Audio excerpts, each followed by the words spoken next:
ये कैसे इसको क्या जरूरत है अभी इस वक्त की, आपको लगता है देश के अंदर वन नेशन वन इलेक्शन, या फिर एक पॉलिटिकल स्टंट के तौर पर इसको आप देखते हैं? क्या इसका आपका स्टैंड नहीं, क्या है इसके ऊपर?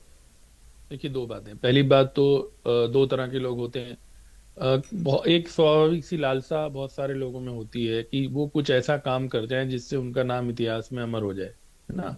और प्रधानमंत्री जो हमारे हैं वो उसी श्रेणी के व्यक्ति आप उन्हें मान सकते हैं, क्योंकि उन्होंने कई ऐसे फैसले किए हैं जिन पर आमतौर पर हाथ नहीं डालते थे लोग, या मान लीजिए अभी बात भी करी बीजेपी के हमारे साथी ने, 370 हो गया या 3 तलाक हो गया, या और भी योजना आयोग का नाम बदल दिया, नया पार्लियामेंट बना दिया। आप एक पूरी फेहरिस्त उनकी 10 साल की देखेंगे, और उसी कड़ी में ये एक बहुत बड़ा फैसला वो इस टेन्योर में करेंगे, इसमें कोई दो राय नहीं। जो आप कह रहे हैं नहीं हो सकता, देखिए उन्होंने करना है ये, ऐसा लगता है मुझे। ये बात तब लग गई थी जब रामनाथ कोविंद जी को इस कमेटी का अध्यक्ष बनाया गया था। जब आप किसी कमेटी का अध्यक्ष एक पूर्व राष्ट्रपति को बनाते हैं, आपने कभी सुना आज तक इससे पहले कि एक पूर्व राष्ट्रपति किसी सरकार द्वारा गठित कमेटी के अध्यक्ष हूं? मैंने तो नहीं सुना। उसी समय क्यों, बहुत बड़ा स्टेचर होता है एक पूर्व राष्ट्रपति जो देश का हो। अब उस पूर्व राष्ट्रपति की रिकमेंडेशंस को ना मानना, ऐसा मुझे लगता नहीं कि वो इसको अपनी तरफ से उनमें कोई कमी छोड़ेंगे। अब बात है विपक्ष की। ये ठीक है कि जैसे हमारे देश में प्रजातंत्र है, कुछ एक बातों में वैसे तारीफ कर देते हैं। मैं इस पार्लियामेंट में देख रहा था अश्विनी वैष्णव की भी थोड़ी सी तारीफ हुई, नितिन गडकरी की तो अक्सर ये लोग तारीफ करते हैं, क्योंकि कल नितिन गडकरी ने, आज या कल मैं देख रहा था, बड़ी ईमानदारी से माना कि दुर्घटनाएं जो है वो नहीं रोक पा रहे हैं। तो वो कुछ एक मंत्री है, लेकिन आमतौर पर फैसलों की आलोचना आंख मूंद के की जाती है, इसमें कोई दो राय नहीं। चाहे बीजेपी जब विपक्ष में होगी तो वो करेगी, कांग्रेस है तो उस करेगी, कोई भी। जैसे आपने भी बात कही कि दो पहलू होते हैं किसी भी चीज के, सबके सामने वो तर्क हैं कि आप आचार संहिता का सरकार दे रही है, खर्चे वाला दे रही है ना। दूसरी तरफ से विपक्ष अपने तर्क दे रहा है, जो अभी रोड साहब बता रहे थे कि फेडरल सिस्टम है, और मुद्दे अलग अलग मुद्दों पे। मैं केवल एक उदाहरण दे दूं रोड साहब को या बाकी। अभी पीछे आप जानते हैं लोकसभा चुनाव जब हुआ था तो हिमाचल प्रदेश में बाई इलेक्शन भी हुआ था, और हम्म। सारी सीटें भारतीय जनता पार्टी लोकसभा में जीती, चारों सीटें। हम्म। और चारों छोड़िए, जिन सीटों पर बाई इलेक्शन हुआ था उन सीटों पर भी लोकसभा चुनाव में लोगों ने बीजेपी को वोट किया, और बाई इलेक्शन में कांग्रेस को किया। तो आप ये कैसे कह सकते हैं कि कोई चुनाव में पब्लिक को ये गुरमीत समझ जी, इसके नहीं पहले है। उड़ीसा भी बहुत बर्निंग एग्जांपल रहा है, हालांकि इस बार उड़ीसा, जरूर वहां बीजेपी जीत गई, लेकिन हमेशा वहां हाँ, पे एकदम अलग तो देखने को इसलिए मिलता है। उड़ीसा में तो साथ ही हो रहा है, उड़ीसा हम्म। आंध्रा तो अभी भी साथ हो। हम्म। दूसरी बात, आपने जो उदाहरण दिया कि चार पहले भी हुआ, देखिए अभी तो अब ये डिस्कशन होगा, अभी आगे 29 में जब चुनाव होंगे तब देखने वाली बात है। एक मैं आपको एक बात बस बीच में बता दूं, एक बार एक लॉ कमीशन भी बना था इस पे, और उसकी भी रिकमेंडेशंस आई थी, जो मुझे लगता है शायद ज्यादा रीजनेबल होगा, शायद विपक्ष भी उसमें एक्सेप्टेबल ज्यादा होगा, विपक्ष के लिए भी।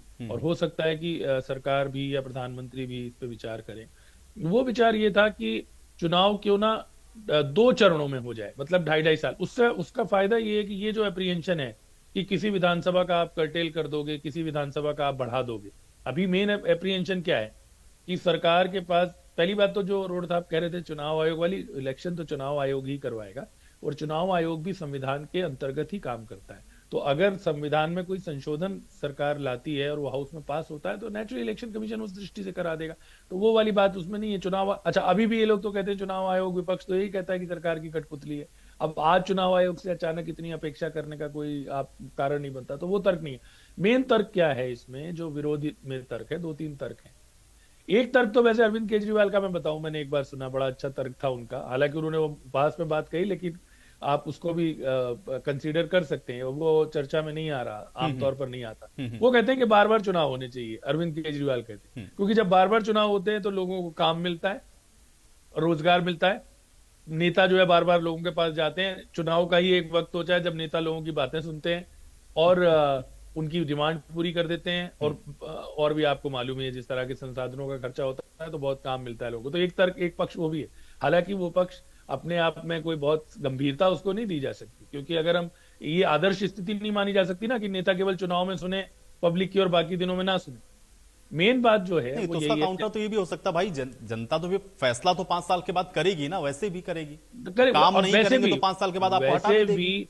वैसे भी मैं आपको बताऊं, जो अभी इसमें बातचीत चल रही है वो ये भी चल रही है, और ऐसा स्वीडन में और कुछ देशों में, साउथ अफ्रीका वगैरह में है भी, कि मान लीजिए बीच में, जैसे राज्यसभा चुनाव में होता है, आपको मालूम है कि अगर कोई व्यक्ति बीच में इस्तीफा देता है तो जो रिमेनिंग टर्म होता है, मान लीजिए 2 साल का टर्म बचा किसी का, 4 साल बाद वो एमएलए का चुनाव लड़ गया, अभी भी 1-2 ऐसे केस मिलेंगे आपको हरियाणा से, तो वो जो चुनाव होता है फिर वो 6 साल के लिए नहीं होता, वो 2 साल के लिए होता है। इसी तरह से विधानसभा लोकसभा में होता है। सरकारों के मामले में अभी तक जो चल रहा है हमारे यहाँ वो ये कि अगर कोई सरकार 1 साल में गिर गई या 2 साल में गिर गई और फिर दोबारा चुनाव, ये स्थिति बनी क्यों, जो हम बोल रहे हैं ना 4 साल 4 बार पहले चुनाव इकट्ठे हुआ, बाद में ये स्थिति क्यों इतनी अंतर होता गया, क्योंकि बीच बीच में सरकारें, कभी लोकसभा की पहले गिर गई, मतलब केंद्र में सरकार आप जानते हैं कई पूरी नहीं चल पाई, खासतौर पे जो गैर कांग्रेसी सरकार शुरू में बनी, अब तो चल रही है, लेकिन गैर कांग्रेसी जो जनता दल बनी, फिर जनता पार्टी की बनी 77 में, फिर 89 में, वो नहीं चली। और प्लस राज्यों में भी अस्थिरता रही, जिसकी वजह से दल बदल कानून कांग्रेस ही लाई थी, राजीव गांधी के समय में ये संभवतः आया था, तो वो उस कारण ये वो हो गया है, जो आगे पीछे हो गए।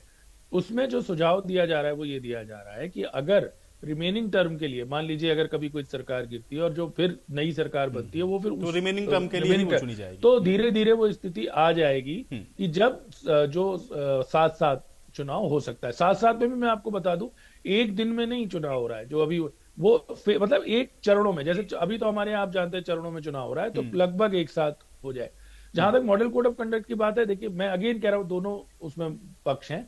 ये कहना जो अभी रोड साहब कह रहे थे कि जी हिमाचल में अगर चुनाव है तो पंजाब में फर्क नहीं पड़ता, ओवरऑल जो उस राज्य में केंद्र की भी तमाम पॉलिसीज हैं, फर्क तो उसमें पड़ता है, इलेक्शन मोड में रहते हैं लोग, जो केंद्रीय नेता है उनकी भी भूमिका है, राष्ट्रीय स्तर के नेता है उनकी भी भूमिका रहती है। तो अभी मैं जो कहना चाह रहा था, एक जो मैंने कहीं पढ़ा था और ये सुझाव जो था कि टू बिगिन विद एक इकट्ठा ना करें, और जो आसपास वाली हैं अगर उनको क्लब कर लें तो शुरू में 2 चरणों से भी शुरू किया जा सकता है, ये कि जितनी आसपास हैं उनकी कंसेंसस लेके, तो आगे आने वाले दिनों में हमें ये उम्मीद करनी चाहिए कि सरकार भी, देखिए रुकेगी तो सरकार, मुझे नहीं लगता, जो मोदी जी का एक किसान बिल्कुल ठीक है, लेकिन गुरमीत जी आप उस पर कंसेंसस बनाते कैसे ना, इसी पर तो हम लोग की नजर है। हो सकता है, हालांकि आप इसे लाइटली लेंगे और मुझे भी ऐसी कोई उम्मीद नहीं है कि हमें इतना ज्ञान हम दें और ले लें। एक तो ये कि इतनी बहस चल रही है ईवीएम की लेके, तो सरकार भी अपनी तरफ से ये कह दे कि भाई हम बैलेट पेपर पे करा लेंगे चुनाव, और अपोजिशन भी मान जाए कि चलो ठीक है फिर एक बार पे करा लो। अच्छा, और ये मजाक की बात नहीं, अब इस पर मैं आपको इसका गंभीर पहलू भी बता दूं। अभी जो मनु जी बता रहे थे ना, शायद उन्होंने इस बात को इग्नोर कर दिया कि अभी जो चुनाव होते हैं, जो खर्चे की वो बात बता रहे हैं, उनको एक पक्ष में बता दूं जो इसको लेकर एक आशंका बहुत बड़ी है। अभी जो चुनाव होते हैं आयुष जी, उसमें जो अलग अलग जगहों पर जब चुनाव होते हैं तो जो ईवीएम होती हैं वो मूव होती हैं। जी जी, यानी कि जब हरियाणा में चुनाव हो गया और हिमाचल में उसके बाद है, तो वही ईवीएम हिमाचल में जाती है, उसमें कोई नई नहीं है, नहीं है। हाँ, हाँ। और जब विभिन्न, तो अभी जो मैनेज हो रहा है वो इस तरह से हो रहा है, और इसको लेकर ये आशंका ऑलरेडी व्यक्त की गई है कि अगर आप एक साथ कराते हैं तो एग्जैक्ट फिगर तो मुझे याद नहीं, लेकिन वो भी कई हजार करोड़ का है जो आपको ईवीएम खरीदनी मशीन्स चाहिए होंगी। तो वो अब वो आप कह सकते हैं जी वो वन टाइम इन्वेस्टमेंट होगा जो कुछ भी, तो क्यों ना बैलेट पेपर छपवा लिए जाए, वो मेरे हिसाब से तो उससे ठीक हो जाएगा, और अपोजिशन भी शायद एक उस पे रास्ते पे आ जाए। लेकिन ईवीएम की डील ही कर रखी है इन्होंने, भाई ईवीएम बेच के साफ कर दो। अब ये तो आप कह सकते हैं, देखिए नहीं, जहाँ इनकी सरकारें आएंगी ना गुरमीत जी, जहाँ हिमाचल में सरकार आई वहाँ ईवीएम ठीक थी, कर्नाटक में भी ईवीएम ने ठीक काम किया। वो तो वैसे ये तो पता नहीं हरियाणा में आके ईवीएम को क्या हो गया। नहीं राकेश जी, वो बेचारी ईवीएम को बदनाम करते हैं, वो भी मैं आपको, कांग्रेस के चक्कर में ईवीएम बदनाम। नहीं चलिए राकेश जी, जहाँ हम सरकार नहीं बना पाएंगे वहाँ ईवीएम नहीं, उसका भी ये लोग एक काउंटर देते हैं, मजाक की ही बात है, लेकिन मजाक भी देते हैं कि जब भी कोई गड़बड़ी करता है तो वो थोड़ी थोड़ी जगह करता है जिससे वो बात सिद्ध ना हो जाए, इसलिए आप वो वाला तर्क की तो काट है नहीं। मैं ये कहने की कोशिश कर रहा हूँ, देखिए मोटी बात ये है कि सरकार को, जो आपका सवाल था मुख्य तौर पर, मैं तो देखिए मैंने आपको पहले ही कहा, जब रामनाथ कोविंद जी को अध्यक्ष बनाया गया, मुझे तो, और जितना हम लोग अब देख रहे हैं, और पत्रकार जब हम लोग थे तब तो हमने मोदी जी को इस क्षेत्र में भी काम करते देखा है, तो वो उनकी एक स्टाइल अलग है, और वो लगातार पिछले 10 सालों में आपने देखी है, वो बड़े निर्णय करते हैं, चीजों को बदलता, नाम बदलना, ये सब चीजें उनकी, उसमें मुझे नहीं लगता कि इसमें उनकी तरफ से कोई इसको ठंडे बस्ते में डालने की कोशिश होगी। जैसे कई बार सरकारें कोई चीज लाती हैं उसके बाद कमेटी बना देती हैं, उस तरह से नहीं होगा। अगर वो अब कैबिनेट ने भी पास किया है तो उनकी तरफ से तो पुश रहेगा। वुमेन रिजर्वेशन बिल भी आपको मालूम है इसी सरकार ने किया है, अब डिलिमिटेशन भी हो रहा है, तो बहुत मैं जो कहने की कोशिश कर रहा हूँ, अब इसका परिणाम क्या होगा वो बात की बात है, लेकिन ये निश्चित ही एक बहुत बड़ा नहीं, फैसला होगा। नंबर, इसको लेकिन आप- मैंने ये पूछा ना भाई, 2/3 के लिए आपको नंबर्स भी तो चाहिए होंगे ना, वो कैसे होगा? हाँ, नंबर की मैं आपको बता रहा हूँ। देखिए, पहली बात तो अभी जो कॉन्स्टिट्यूशन में अमेंडमेंट है उसको लेकर भी लीगल जो एक्सपर्ट्स हैं वो अलग अलग राय रख रहे हैं। वो कह रहे हैं कि जो पंचायत वगैरह का साथ करवाना है उसके लिए अलग तरह की कंसेंसस चाहिए, राज्यों की विधानसभा के लिए संभवतः उतनी नहीं चाहिए। नंबर 2, जहां तक कंसेंसस, जहां तक नंबर्स की भी बात है, जो आप 2/3 भी कह रहे हैं, ये ठीक है कि जो इस बार जो बीजेपी के जो नंबर्स आए हैं वो अपेक्षाकृत कम है, उस तरह की मेजोरिटी नहीं है जैसी वो उम्मीद कर रहे थे, यानी 400 पार। और तब तो बात ही ये चली थी कि संविधान बदलने की बात है, हालांकि तब आरक्षण से जोड़ा गया था उसको, वन नेशन वन इलेक्शन से नहीं जोड़ा गया था। अब कई चीजों में आप देख रहे हैं ऑलरेडी कि इंडिया ब्लॉक में जो है वो मतभेद कई चीजों में सामने आ जाते हैं। उदाहरण के लिए जगदीप धनखड़ के खिलाफ जो अविश्वास प्रस्ताव हुआ है उसमें सभी लोगों ने उसमें सहमति नहीं दी है। पहले भी तृणमूल कांग्रेस कुछ चीजों में अलग चल रही है। तो बहुत सारे तरीके होते हैं, अब्सटेन कर जाते हैं कई बार जो राजनीतिक दल हैं, तो वो तो सरकार का फ्लोर मैनेजमेंट किस तरह का होगा ये तो सरकार ने देखना है। लेकिन मैं जो बात कहने की कोशिश कर रहा हूं वो ये है कि जो सरकार की तरफ से, क्योंकि अब कैबिनेट ने भी इसको पास कर दिया, और जैसे मैंने आपको बताया कि चाहे वो 370 वाले टाइम पे भी बात थी, कई बार क्या होती है सरकारें लास्ट का वेट करती हैं जब चुनाव आने वाला होता है। अब अभी तो 24 में ही तो चुनाव हुआ था, तो मोदी जी की भी एक शैली है, वो अपना शुरू में ही फैसला करने की कोशिश करते हैं, वेट नहीं करते।